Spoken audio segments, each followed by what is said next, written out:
तो आज हम लोग आपके चैप्टर 1857 रिबेलियन की तीसरी क्लास लेने जा रहे हैं। और इससे पहले हमने जो पिछली क्लास में पढ़ा उसको हम जल्दी से रिवाइज़ कर लेते हैं। और जैसे कि लास्ट क्लास में हमने सोर्स 1 सोर्स 2 देखा, जिसमें कुछ लोगों की जीवनी दी हुई है कि किस प्रकार से उस वक्त लोगों में एक जो खलबली मची थी ब्रिटिश पॉलिसीज़ के द्वारा, वो क्या था और कैसे जो है एक भूमिका तैयार हुई 1857 की क्रांति के लिए। और ये म्यूटिनी जो थी वो एक बहुत ही बड़े उसने विद्रोह का रूप लिया, क्योंकि उसके पीछे एक कारण था कि जो आपकी सैन्य छावनी थी वहाँ पे एक अफवाह फैली थी कि एनफील्ड राइफ़ल जो नई ईजाद की गई थी सैनिकों के लिए, तो उसमें इस प्रकार की अफवाह थी कि जो कैटरेज जो कारतूस उनको खोलना होता था, मुंह से खोलना था, तो उसमें जो है गाय और सूअर की चर्बी लगी थी। तो इस कारण जो सैनिक वो भड़क गए और एक बहुत बड़ा कारण बना ये रिवोल्ट का। और इसमें फिर आपने मंगल पांडे के बारे में देखा, जो एक ब्राह्मण परिवार से आए थे और धार्मिक विचारों के प्रति बहुत ज़्यादा कट्टरवादी थे। तो ऐसे लोगों की भावनाओं को बहुत ज़्यादा ठेस पहुंची। तो अकस्मात ही उसके बाद सारे सैनिकों में बहुत सी चीज़ें आके तैयार हुई और ये एक ऐसा सडन रीज़न बना जिसकी वजह से जो सैनिकों ने विद्रोह कर दिया और बहादुर शाह जफ़र को फिर लोगों ने अपना नेता बनाया और उन्हीं के जो है लीडरशिप में उन्होंने जो है फिर आगे अपना विद्रोह को अंजाम दिया। ठीक है, अब यहाँ तक आप पढ़ चुके हैं। तो आज हम शुरू करेंगे द रिबेलियन स्प्रेड्स, यानी ये जो आपका विद्रोह हुआ था सैनिकों में, किस प्रकार से ये फैला। तो आपने देखा कि कैसे सैनिकों ने जो है आपके ब्रिटिश ऑफिसर्स के आर्म्स छीने, उनको मार डाला, उनके ऑफिसर्स में आग लगा दी, उनकी प्रॉपर्टीज़ को रेड किया। ठीक, अब इसके बाद जो है जो ब्रिटिश जो थे, जैसे कि उनको दिल्ली से उखाड़ फेंका गया था, तो वहाँ पे जो है कम से कम हफ्ते भर के लिए जो इस प्रकार का फिर कोई विद्रोह नहीं हुआ, बहुत शांति हो गई, क्योंकि उन्होंने ब्रिटिश ऑफिसर्स को वहाँ से खदेड़ दिया था। तो अभी इसमें उनको थोड़ा सा जो ये काम हुआ था, इस न्यूज़ को जो है फैलने में थोड़ा समय मिला। मतलब एक टाइम के बाद धीरे धीरे लोगों पर जो है ये न्यूज़ फैली कि भाई दिल्ली में क्या क्या हुआ, कैसे सैनिकों ने विद्रोह किया। क्योंकि भाई उस टाइम तो आपका ये ईमेल और गूगल तो नहीं था जैसे कि आज आपके पास है। आप एक बटन दबाते हैं और आपको खबर मिल भी जाती है और आप अपनी खबर दूसरे को दे भी देते हैं। ठीक है, लेकिन ऐसा उस टाइम नहीं था, तो एक वक्त लगा। और फिर जो है उसके बाद जब ये खबर फैली, तब धीरे धीरे बाकी हिस्सों में भी जो आपकी विद्रोह की चिंगारी थी वो जो है फैलने लगी।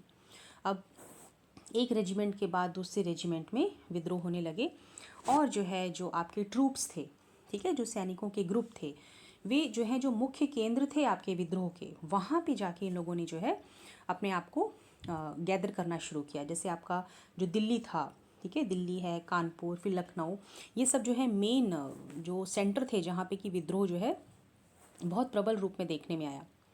अब इसके बाद जो लोग थे आपके छोटे छोटे शहरों के, गाँव के, इन लोगों ने भी विद्रोह किया।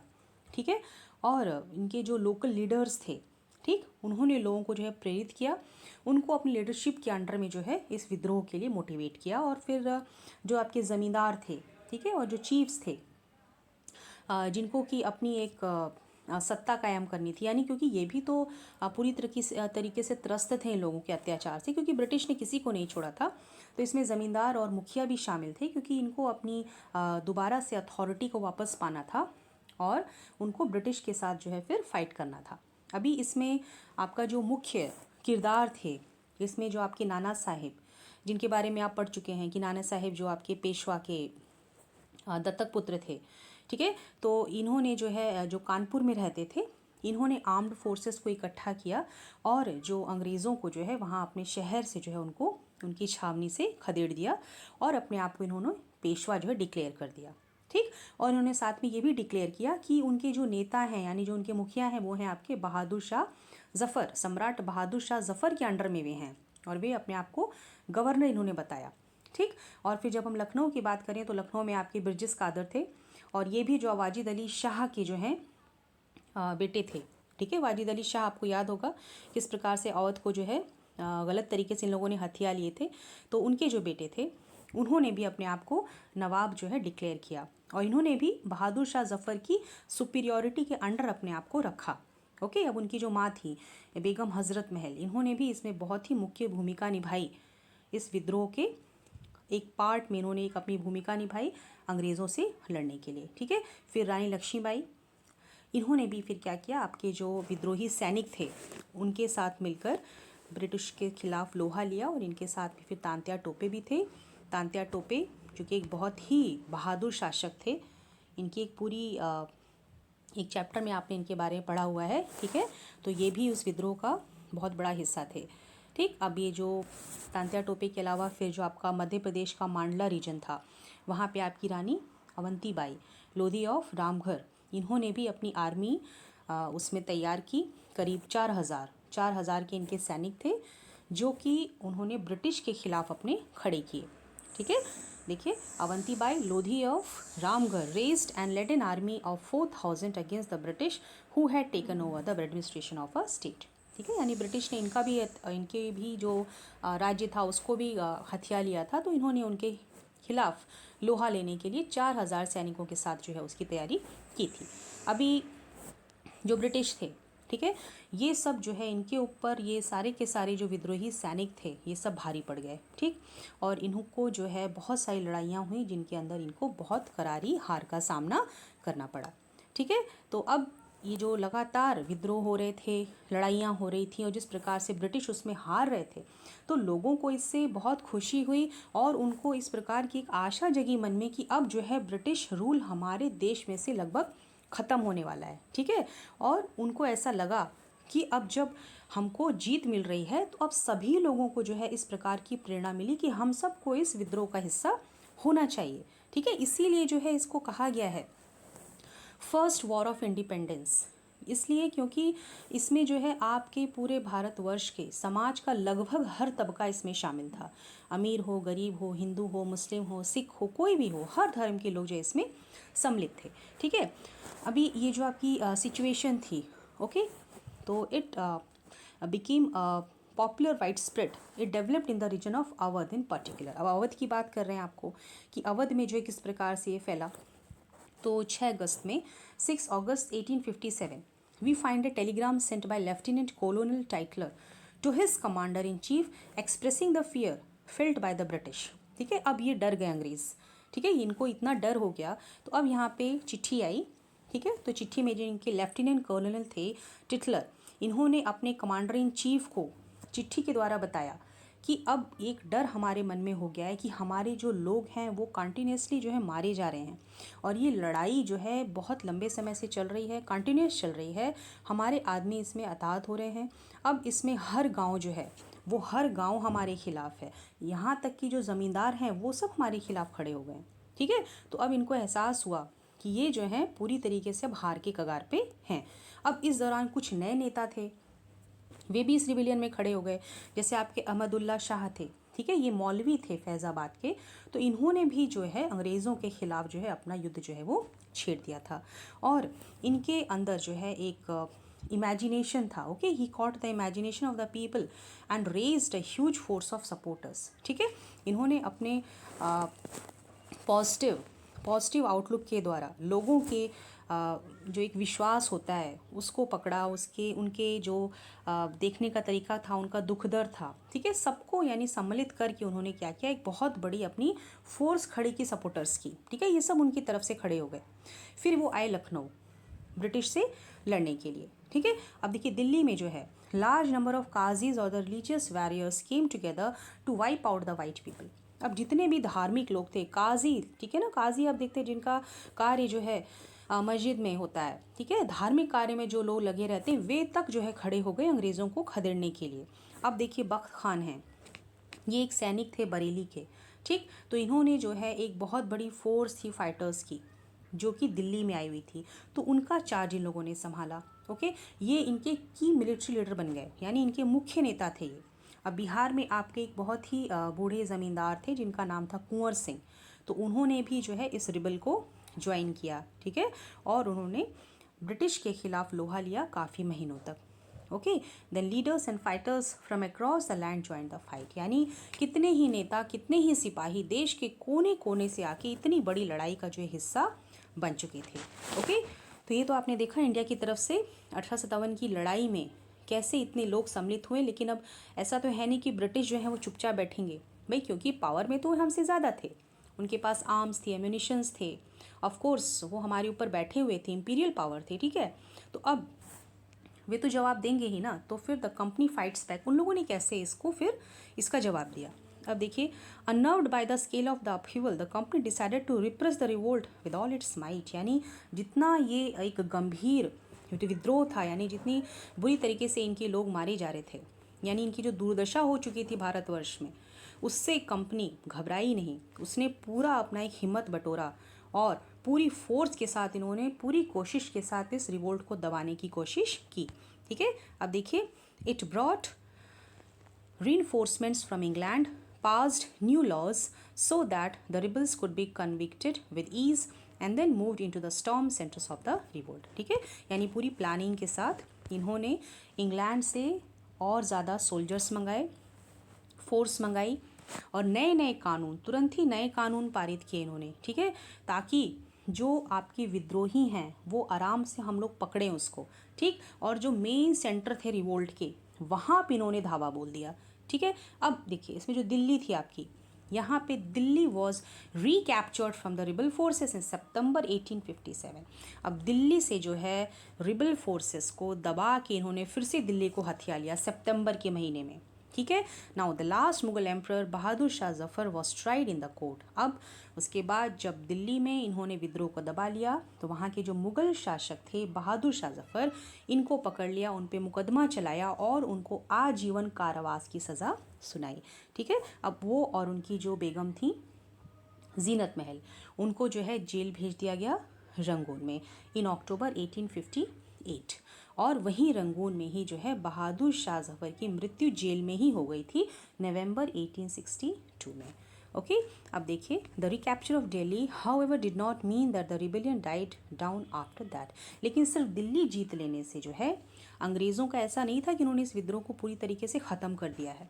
अभी भी लोग जो है कंटिन्यूसली रेसिस्ट कर रहे थे, लड़ रहे थे ब्रिटिशर्स से। तो ब्रिटिशर्स को अगले 2 साल तक, ठीक है, पूरे 2 साल तक अपनी पूरी शक्ति लगानी पड़ी इस पूरे रिबेलियन को दबाने के लिए। ठीक है, अभी देखिए, लखनऊ में जो है मार्च 1858 में इन्होंने उस पर कब्ज़ा किया। लखनऊ के बाद फिर जो आपकी रानी लक्ष्मीबाई हैं उनको हराया और उनको 1858 में मार दिया गया। और यही हाल फिर रानी अवंतीबाई का हुआ, who after initial victory in Kheri chose to embrace death when surrounded by the Britishers on all sides। अब रानी अवंतीबाई जो थी बहुत बहादुर थी। ठीक है, शुरू में तो उनको थोड़ी जीत मिल रही थी, लेकिन बाद में वो जो है ब्रिटिश सैनिकों से घिर गई और उसके बाद उनको मार दिया गया। और तांत्या टोपे जो इनसे लड़ रहे थे, ठीक है, वो जंगलों की तरफ भागे सेंट्रल इंडिया के, और वहाँ पे कंटिन्यूसली इन्होंने जो है गुरिल्ला वॉर लड़ा। ठीक है, और गुरिल्ला वॉर इन्होंने लड़ा था वहाँ के ट्राइबल्स की मदद से, यानी वहाँ के जो आदिवासी थे और वहाँ के जो किसान नेता थे उनके मदद से इन्होंने बहुत दिनों तक उसको गुरिल्ला वॉर को लड़ा। लेकिन बाद में उनको पकड़ लिया गया और उसके बाद 1859 में जो इनको मौत के घाट उतार दिया गया। Okay, now see, just as victories against the British had earlier encouraged rebellion, the defeat of rebel forces encouraged desertions। ठीक, अब जैसे कि पहले जो आपकी रिबेलियन यानी विद्रोह हो रहा था, तो जब इनको जीत पे जीत मिलती गई तो इनको एक प्रोत्साहन मिला, इनको खुशी मिली। ओके, तो इससे रिबेल जो है आपका जो विद्रोह था बढ़ता गया, लोग इसमें ज्वाइन करते गए। लेकिन अब जब इन्होंने रिबेल को दबाना शुरू किया, पहले दिल्ली में, फिर लखनऊ में, और जब इन्होंने बहादुर शाह जफ़र को पकड़ लिया, तांत्या टोपे को मारा, लक्ष्मीबाई को मारा, ठीक है, तो अब जब इनको हार मिलने लग गई तो अब लोग धीरे धीरे क्या हुआ, इससे दूर होने लगे। Okay, now the British also try their best to win back the loyalty of the people. अब इस दौरान अंग्रेज़ों ने कोशिश की लोगों का दिल जीतने की। ठीक है, फिर दोबारा अब ये कूटनीति पे उतर आए। अब इन्होंने ये कहा कि जो लैंडलॉर्ड्स हैं, जो ज़मींदार हैं, जो उनके प्रति वफादार हैं, ओके, तो भले ही आपने हमारे खिलाफ हथियार उठाए हों, विद्रोह किया हो, लेकिन उसके बाद भी हम आपको इस बात के लिए इजाज़त देते हैं कि आप जो है अब आगे अपने ज़मीनों पे आप अपना फिर से काम जो है कर सकते हैं। आपके जो अधिकार हैं, जो आपके लंबे समय से पारंपरिक अधिकार चल रहे थे, वो हम आपको वापस दे देंगे। ठीक है, और इन्होंने और ये भी कहा कि जो लोग भी विद्रोह में शामिल हैं, अगर वे अपने आप को ब्रिटिशर्स को समर्पित कर देते हैं, ठीक है, यानी अपने आप को सरेंडर कर देते हैं, और उन्होंने अगर किसी भी गोरे को नहीं मारा है, ठीक है, अगर उन्होंने किसी भी अंग्रेज़ की हत्या नहीं की है, तो इसका मतलब वे लोग क्या हैं, सेफ़ हैं, यानी उनको हमसे कोई खतरा नहीं है, और उनके जो अधिकार हैं ज़मीन के ऊपर, जो उनकी मांगे हैं, ठीक है, वे सब जो है हम लोग मान लेंगे। So nevertheless hundreds of sepoys, rebels, nawabs and rajas they tried and hand. तो इस तरह की डिक्लेरेशन उन्होंने की, सब कुछ बोला, उसके बाद भी बहुत बड़ी संख्या में इन्होंने सिपाहियों को, विद्रोहियों को, नवाबों और राजाओं को जो है उन पे मुकदमा चला के उनको फांसी दे दी। ओके, अब देखिए कैसे विद्रोह हुआ, कैसे फैला और अंग्रेज़ों ने कैसे उसको दबाया और उसके बाद क्या हुआ। The British had regained control of the country by the end of 1859, यानी 2 साल के अंदर अंदर पूरी तरीके से ये जो आपका 1857 की क्रांति थी उसको दबा दिया गया। But they could not carry on ruling the land with the same policies any more. ठीक है, विद्रोह तो इन्होंने कुचल दिया, लेकिन इसका इफेक्ट ये हुआ कि अब जितने धड़ल्ले से ये अपने उल्टे सीधे कानून और पॉलिसीज़ लागू कर रहे थे, अब उतना जोर जो है इनकी पॉलिसीज़ में नहीं रह गया, अब वो पावर नहीं रह गई। ठीक है, अब इसके बाद ऐसे बहुत से चेंजेस थे, बहुत से बदलाव थे जो ब्रिटिशर्स को करने पड़े, क्योंकि इनको तब तक अकल आ गई थी कि सिर्फ जोर आजमाइश के द्वारा, ज़बरदस्ती के द्वारा हम इन लोगों को अपने कंट्रोल में नहीं रख सकते। इनके अंदर भरपूर शक्ति है, ठीक है, हर प्रकार की क्षमता है कि ये हमारे खिलाफ कभी भी खड़े हो जाएंगे। ठीक है, तो यहाँ पे इन्होंने सोचा कि अब थोड़ा सा हम लोग क्या करते हैं, यहाँ पे इन लोगों को दाना डालते हैं। ठीक है, देखिए इन्होंने किस प्रकार के चेंजेस जो है लोगों के लिए किए। नाउ पहला चेंज जो है, the British parliament passed new act in 1858।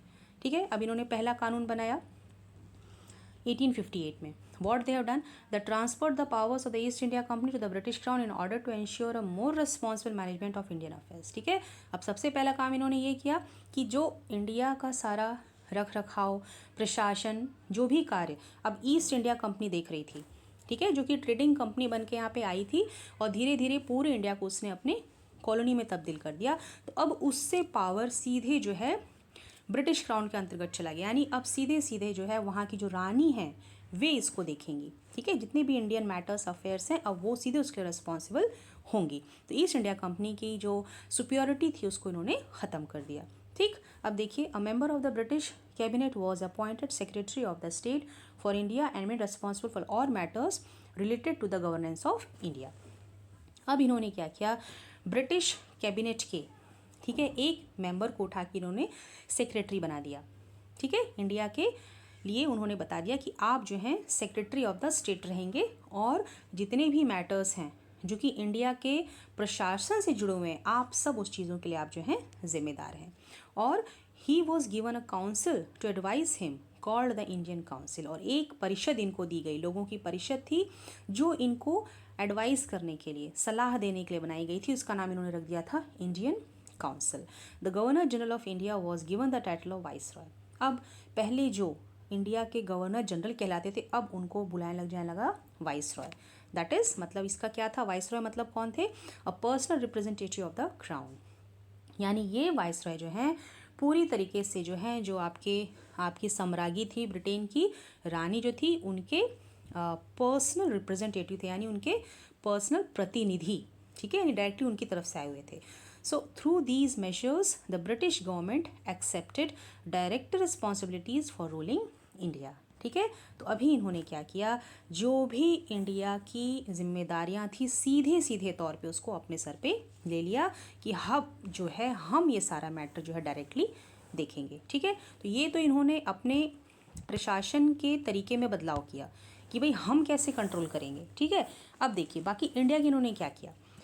अब जितने भी हमारी कंट्री के रूलिंग चीफ्स थे, ठीक है, they were assured that their territory would never be annexed in future. ठीक, अब जो रूलिंग चीफ्स थे, जैसे उनके सारी चीफ जो उनकी टेरिटरी थी, इतनी बड़ी टेरिटरी पे जो वो शासन किया करते थे, तो उन लोगों ने इसको कम करके थोड़े से विलेज में समेट दिया। तो उन्होंने कहा कि नहीं, अब ऐसा नहीं है, अब आगे से आपका जो भी क्षेत्र है उसको कभी भी भविष्य में उसको हम लोग अपना हिस्सा नहीं बनाएंगे।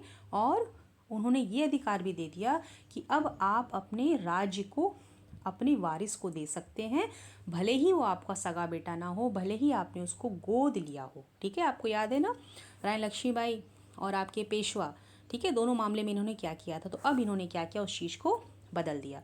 ठीक है, अब लेकिन उन्होंने एक शर्त रखी कि अगर आप ऐसा कुछ करते हैं तो वो सब जो है ब्रिटिश क्वीन जो है उनके नॉलेज में रहना चाहिए, यानी वो आपकी साम्राज्ञी हैं और जो भी आप करेंगे उनके अंडर में रहकर करेंगे। ठीक, अब जो इंडियन रूलर्स थे okay, they were told their kingdoms as subordinate to the British crown, यानी जितने भी राजा थे इंडिया के उनको उनका राज्य वापस किया गया, लेकिन वो सब किसके अधीन में थे? ब्रिटिश क्राउन के अधीन में थे। ठीक, it was decided that the proportion of Indian soldiers in the army would be reduced. अब देखिए इतने बड़े विद्रोह होने के बाद अंग्रेज डर गए, ठीक है, तो उन्होंने क्या किया, जो भारत के सैनिक थे उनकी संख्या घटा दी। उन्होंने कहा कि अब ये जो सैनिक हैं भारतीय सैनिक, इनकी संख्या हमारे सैन्य में, हमारी सैन्य शक्ति में बहुत कम रहेगी, और इन्होंने अपने यूरोपियन सोल्जर्स की संख्या जो है वो बढ़ा दी। ठीक है, अब ये जो इंडियन सोल्जर्स थोड़े बहुत इनको लगा कि हाँ थोड़े से रहेंगे, तो उसमें भी इन्होंने क्या किया, ऑप्शनल रख दिया, यानी कहीं से भी सोल्जर्स हम नहीं उठाएंगे, हम सोल्जर्स। ठीक है, अब देखिए इन्होंने कहा कि अब जो सैनिक हैं वो अवध, बिहार, सेंट्रल इंडिया और साउथ इंडिया, ठीक है, इन सोल्जर से ज़्यादा वो सोल्जर रहेंगे जो कि आएंगे गोरखास, सिख और पठान से। ठीक है, आप समझ रहे हैं इन चीज़ों को, क्योंकि सबसे ज़्यादा विद्रोह में शामिल होने वाले लोग जो इन्हीं रीजन से थे। ठीक है, तो इसलिए कहा कि यहाँ के लोगों को हम बतौर सैनिक शामिल नहीं करेंगे, और जहाँ के लोगों ने कुछ खास रिस्पॉन्स नहीं दिया था 1857 के विद्रोह में, उन लोगों को जो है इन्होंने कहा कि अब आप हमारे ब्रिटिश सैन्य शक्ति का हिस्सा बन सकते हैं। ठीक है, अब देखिए नेक्स्ट चीज़ क्या की इन्होंने, अब जो ज़मीनें थीं, जो प्रॉपर्टी थी मुस्लिम्स की, okay, it was confiscated on a large scale and they were treated with suspicion and hostility. अब मुस्लिम्स की जो इन लोगों ने ज़मीनें थीं, जो प्रॉपर्टी थी, उसको जो है इन लोगों ने हथिया लिया। क्यों? क्योंकि इनको ऐसा लगा कि सबसे ज़्यादा मुस्लिम ही जो हैं इस 1857 की क्रांति का हिस्सा थे, क्योंकि इनको याद थी बहादुर शाह जफ़र की। ठीक है, अब ब्रिटिशर्स को चूंकि इनके खिलाफ डर बैठ गया था, इसलिए इन्होंने सबसे ज़्यादा जो है जो अंकुश लगाया था वो मुस्लिम्स के ऊपर लगाया था। अब देखिए, अब जो ब्रिटिश थे उन्होंने ये डिसाइड किया कि अब जो भी इनके customary religious and social practices है लोगों की, ठीक है, उसको हम सम्मान देंगे। मतलब सम्मान देंगे क्या, ये लोग दिखाएंगे कि हम सम्मान दे रहे हैं, यानी जो भी आपकी धार्मिक भावनाएं हैं, आपकी सामाजिक प्रथाएं हैं, रीति रिवाज हैं, उसको अब हम आहत नहीं करेंगे। ओके, अब उसके बाद इन्होंने ऐसी पॉलिसीज़ बनाई जिसके द्वारा जितने भी आपके ज़मींदार हैं, बड़े बड़े ज़मीनों के जो मालिक हैं, ठीक है, उनको जो है उनकी ज़मीनों में सिक्योरिटी राइट्स मिल जाएगा, यानी आपकी ज़मीनें इतनी आसानी से अब कोई आपसे हथिया नहीं पाएगा। ठीक है, तो अब 1857 की क्रांति के बाद आपका इतिहास का एक नया दौर शुरू हुआ। ठीक, अब देखिए आपको यहाँ मैप में जो है आपका जो रिवॉल्ट हुआ था, ठीक है, उसके सेंटर्स आपको शो किए गए हैं। अब देखिए यहाँ पे जो आपकी रेड में है, okay, these are the main centres of the revolt, यानी जहाँ पे आपकी क्रांति मुख्य रूप से बहुत तेज़ फैली थी। जैसे आपका यहाँ पे इन्होंने मेरठ शो किया है, मेरठ में आपको पता है मंगल पांडे के द्वारा यहीं से शुरुआत हुई थी। ठीक है, तो ये आपका मेरठ गढ़ था, और फिर जब आप दिल्ली में आते हैं तो दिल्ली में आपको पता है मुग़ल सम्राट बहादुर शाह जफ़र बैठे थे। ठीक है, फिर बरेली में कौन लीड किया था, आपके बख्त खान। ओके, फिर हम लखनऊ की बात करें तो लखनऊ में आपके कौन थे, बिरजिस कादर। ओके, और फैज़ाबाद से आपके थे अहमदुल्ला शाह। ओके, और कानपुर में हमने पढ़ा था कौन थे आपके, नाना साहेब, और झांसी आपको अच्छे से पता है रानी लक्ष्मीबाई तांत्या टोपे के साथ। ठीक है, और बाकी जो जगह है यहाँ पे धीरे धीरे आपकी कुछ छुटपुट क्रांतियाँ हुई थी, उसकी जगह आप यहाँ पे देख सकते हैं। ठीक है, अब हम आगे बढ़ते हैं। अब देखिए ये कुछ केस स्टडी है, केस स्टडी यानी अब आपकी 1857 की जो क्रांति हुई थी वो बहुत बड़ी क्रांति थी, लेकिन उसके अलावा भी ऐसा नहीं था कि कहीं और क्रांतियाँ नहीं हो रही थी, क्रांतियाँ और भी जगह हो रही थी। ठीक है, तो अब यहाँ पे ये आपको एक इंसिडेंस बता रहे हैं खुर्दा का, कि यहाँ पे किस प्रकार की क्रांति हुई थी, यानी आपका जो 1857 की क्रांति हुई उसके बहुत पहले, ठीक, बिल्कुल ऐसी ही क्रांति यहाँ पे हुई। इट वॉज इन 1817 में हो गई थी।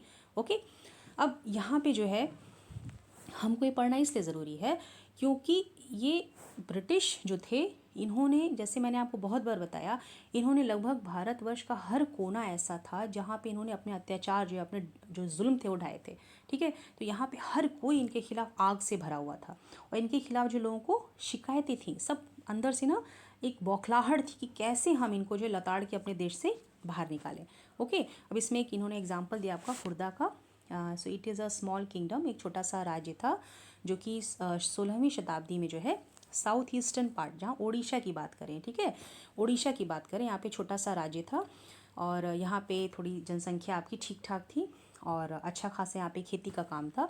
यहाँ पे 105 जो है गर्स बताए हुए हैं। गर्स का मतलब क्या होता है, मतलब जब आपके स्टेट को जो है हम अच्छे से उसका प्रशासन चला सकें, इसलिए उसको हम डिवाइड कर देते हैं। ठीक है, मतलब हमने घर्स को डिवाइड कर दिया विलेजेस में। ठीक है, और विलेजेस को फिर हम फर्दर 84 में डिवाइड करते हैं। मतलब आगे चीज़ें जो आप आगे पढ़ेंगे। फिर 60 लार्ज एंड 1000 से ज़्यादा आपके छोटे छोटे गाँव थे इसमें।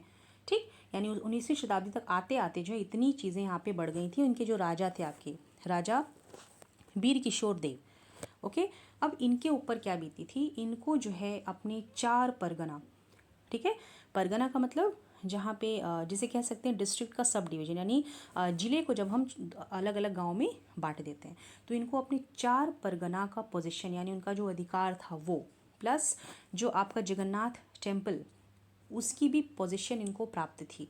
मतलब सुपरिंटेंडेंस था उनके पास वो, प्लस इनके 14 गर्जल्स, गर्जल्स यानी प्रिंसली स्टेट्स। ओके, हो गया।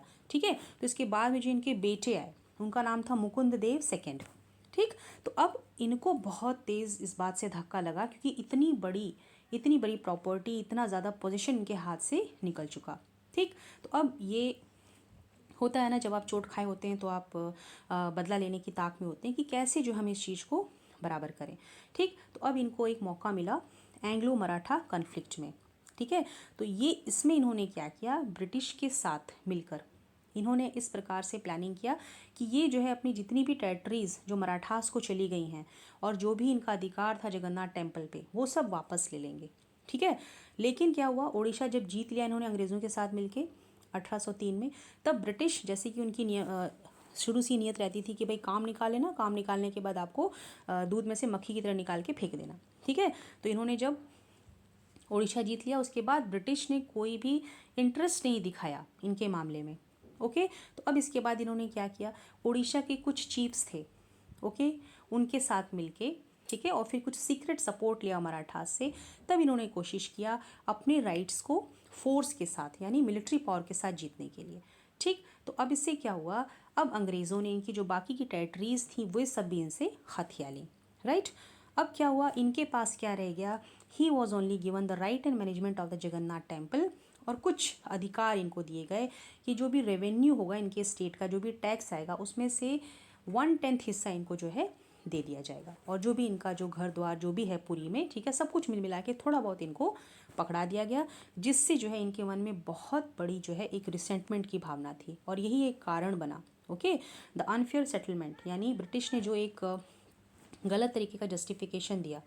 So it had led an era of oppressive foreign rule in the Odisha, which paved the way for a serious armed uprising in 1870। ये बहुत बड़ा एक कारण बना था 1817 की क्रांति का उड़ीसा में। ठीक है, अब ठीक इसके बाद देखिए क्या हुआ था, soon after taking over Khurda.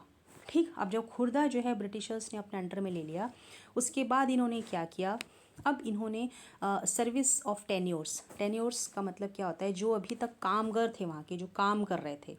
ठीक है, तो अब इसको इन्होंने क्या किया, दोबारा उसको रिक्रूट किया, यानी जो इतने सालों से सर्विस दे रहे हैं, काम कर रहे हैं, उन्होंने कहा कि अब हम नए लोग रखेंगे। ठीक, तो इससे क्या हुआ, जो पैक्स थे, पैक्स यानी वही जो दूसरों के लिए काम करते, दूसरों को सर्विस देते हैं, यानी बड़े बड़े लैंडलॉर्ड्स को, ज़मींदार के लिए जो काम करते हैं, तो उसको दोबारा इन लोगों ने कहा कि हम दोबारा से इन लोगों को अब रखेंगे। तो इससे इनकी लाइफ पे बहुत बेकार असर पड़ा। ठीक, तो अब इसके ऊपर इन लोगों ने क्या कर दिया, अब रेवेन्यू जो थी वो बढ़ा दी। ठीक है, और उसको कलेक्ट करने के तरीके इनके बहुत ज़्यादा शोषण से भरे हुए थे। यानी देखिए, स्टेप बाय स्टेप ये जुल्म करते ही जा रहे हैं, यानी कहीं भी लिबर्टी नहीं है, सिर्फ अत्याचार और अत्याचार, इसके सिवाय जो है कुछ नहीं है। ठीक है, तो पहले जो गरीब थे उसके पेट पे इन लोगों ने लात मारी, फिर कहा कि टैक्स, यानी जो आपको रेवेन्यू देना है हमको, वो आप ज़्यादा दीजिए, प्लस ऑप्रेसिव वे, ऑप्रेसिव मतलब गलत तरीके से, यानी आप की औकात हो देने की या ना हो, आपको हमको देना ही देना है। ठीक है, तो इससे जो है बहुत बड़ी संख्या में लोग जो है खुर्दा से जो है जाने लग गए। ओके, उसके बाद भी जो है ब्रिटिशर्स ने क्या किया, और अपनी चीज़ों को कंटिन्यू किया। इन्होंने क्या किया, शॉर्ट टर्म सेटलमेंट इंट्रोड्यूस किए, मतलब इनकी जो डिमांड थी वो बढ़ती चली गई, यानी हमको इतना चाहिए, हमको इससे भी ज़्यादा चाहिए, हमको इससे भी ज़्यादा चाहिए। अब इनको इस बात से मतलब नहीं थी कि आपका जो किसान है, वो जो किसानी कर रहा है, उसको इससे कितनी प्रोडक्टिविटी मिल रही है, मतलब कितना क्रॉप प्रोडक्शन हुआ, या जो रॉयत है उसकी भाई इतनी कैपेसिटी है कि आपको रेवेन्यू दे सकता है या नहीं। इससे इन लोगों को कोई मतलब नहीं था।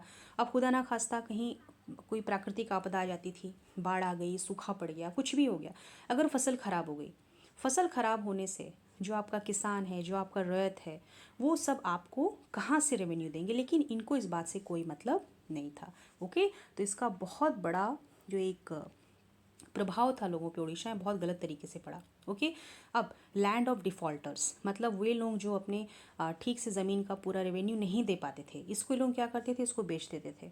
जो भी आपके रेवेन्यू ऑफिशियल्स हैं, जो भी आपके सट्टेबाज किस्म के लोग हैं बंगाल के, उसको ये लोग क्या करते थे, ब्रिटिशर्स बेच देते थे। ओके, अब देखिए उसके बाद क्या हुआ। The hereditary military commander of the deposed king Jagabandhu Vidyadhar Mahapatra Bhramarbar Rai और बक्सी जगनबंधु, ठीक है। अब इनका जो नाम है जगनबंधु साहब, ठीक है, यानी एक ऐसे राजा थे जिनको इन्होंने उखाड़ फेंका था। उनके जो मिलिट्री कमांडर थे, ठीक, उनको बुक्सी जगबंधु भी कहा जाता था, इसी नाम से वो जाने जाते थे। So was one among the dispose land holders, मतलब बहुत साल पहले इन्होंने इनको ज़मीन से बेदखल कर दिया था। ओके, और उसके परिणाम स्वरूप क्या हुआ, बेचारी भिखारी बन गए, यानी इनको अपना जीवन भीख मांग के काटना पड़ा। यानी 2 साल तक ये जो है खुर्दा के लोगों की भीख पे जीते रहे। लोगों ने उनको दिया खाने को, वो खा पी के ज़िंदा रहे बेचारे, ठीक है। फिर उसके बाद मन में तो आग थी, तो फिर उन्होंने कोशिश की कि अब जो है ये बदला लेंगे। ओके, तो बहुत सालों तक वो क्या किए, अपनी जो एक उनका एक तरीका था कि हम कैसे अपनी ग्रीवेंस को फॉलो करें, तो उसमें पहला स्टेप इन्होंने ये उठाया, इन्होंने सिक्का यानी सिल्वर करेंसी जो है उसको इंट्रोड्यूस किया उस रीजन में, ठीक है, चांदी का। Then the insistence on payment of the revenue in the new currency, यानी अभी क्या होगा, जो रेवेन्यू पे करेंगे हम इस न्यू करेंसी के रूप में करेंगे, ठीक है। An unprecedented rise in the prices of food stuff and salt which had become far fast following the introduction of salt monopoly. अब इसके बाद और क्या हुआ था, जो आपके खाने पीने के सामान थे बहुत महंगे हो गए, और सॉल्ट मोनोपोली यानी अंग्रेज़ों ने कहा कि इसको बनाने का एकमात्र हमारा अधिकार रहेगा। तो इससे अब उड़ीसा में जो नमक बनाने वाले थे, ठीक है, वो बहुत बुरी तरीके से इससे डिप्राइव्ड हो गए, ठीक है, उनको परेशानी हो गई। अब इसमें जो लोकल स्टेट थे कलकत्ता को, ठीक है, इसको इन्होंने क्या किया, नीलाम कर दिया, ठीक है। अब इसका जो पुलिस सिस्टम था वो बहुत ज़्यादा इनसेंसिटिव था, यानी शोषण करता था, क्रूर था, करप्शन भी बहुत ज़्यादा थी। तो ये सारी चीज़ें बहुत ही वर्ष रूप धारण करने लग गई, मतलब पूरा बैकग्राउंड तैयार कर दिया इन लोगों ने, लोगों को विद्रोह करने के लिए लिया। और अंततः जो है 29 मार्च 1817 को जो है बहुत बड़ा आपका रिवोल्ट हुआ। जैसे कि आपके जो पैक्स थे उन्होंने पुलिस स्टेशन पे धावा बोला, ठीक है, and other government establishment in Burnpur killing more than 100 man and took away large amount of government money. देखिए ठीक उसी प्रकार से जैसा आपका 1857 की क्रांति में हुआ था, ठीक यहाँ भी हुआ था, ठीक है। बहुत से लोग मारे गए यहाँ पे, इन्होंने मार दिया, उनकी जो सरकारी पैसा था उसको लूट लिया। Soon it ripples spread in different directions with Khurda becoming it epicentre, ठीक है। खुर्दा इसका मुख्य एक सेंटर था, जैसे आपका मेरठ था 1857 है, वैसे यहाँ पे खुर्दा था, और वहाँ से जो बाकी जगह में भी जो ये फैल गया। अब जो ज़मींदार थे, रॉयट्स थे, okay, alike join the PACS with enthusiasm, बाकी लोग भी इसको बहुत एंथुसियाज्म के साथ ज्वाइन करने लगे, और जो इसको ज्वाइन नहीं करता था उसको लोग टास्क की तरह लेते थे। उसके बाद लोगों ने रेंट देने से मना कर दिया, ठीक है। Now the British try to dislodge the Paiks from their entrenched position but failed. British ने दबाने की बहुत कोशिश की लेकिन वो इसमें फेल हो गए, ठीक है। तो आज हम बस इतना ही लेंगे, और बाकी जो आपका थोड़ा बहुत बचा है चैप्टर, इसको हम अगली क्लास में पूरा करेंगे। So till the next class, see you, bye bye.